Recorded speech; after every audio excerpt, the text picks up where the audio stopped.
Ôi cha có sống của tao con. Nhưng chỉ bỏ có thiếu chỉ nói có mong ly.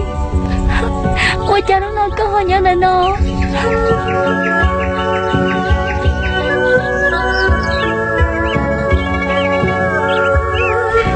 Gak sure, ya ku dia. Chỉ aku tunjuk dia. Ku chỉ sai dia. Kayaknya takut satan ku tak terima. Như vậy, có hai đứa chỉ lý con. Có chín giờ ở cho luôn, ở cho chết, ổn định thật có dọn nhẹ là lo.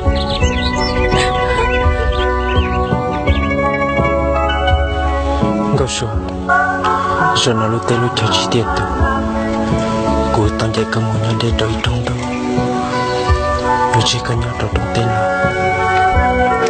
Như vậy, ở xí lúc tao bỏ đi nó, nhớ con dạy của mù là, cho cô yêu ôi cha nhỏ.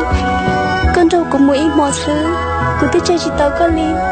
Rồi nó có dọn dạy của mù đấy thăm bỏ đi nó.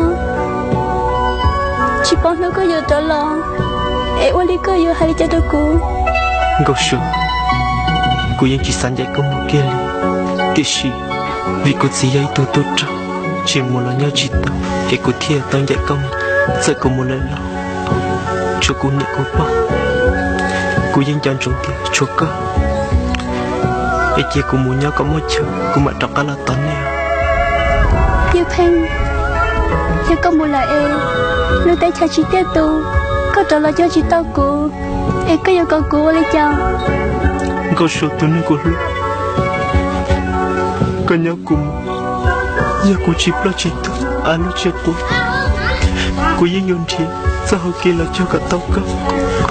Ê cô nhớ, chỉ có lúc chuyện có sự tao của nó. Như vậy, có muốn nói chè, có nhận trong hai kia, cho cô nhớ trong tay nó. Nhận cho theo, cho con. Cho nó cho mơ. Còn cho nó coi, chưa cho là tao của xin nào.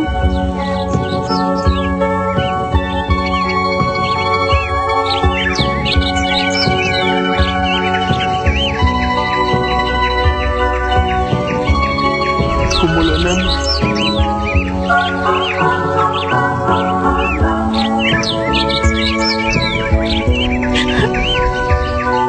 Cô sợ, côยังdọn trong thiên mà. Ta chỉ có trong thằng là để thao hưởng. Cô chỉ sát đi, có chứng nhà tao cô là. Như vậy, hãy cho kênh đôi để kênh nhau. Cậu sống, ô cô tao có, mà nhưng để cho ly cậu tía.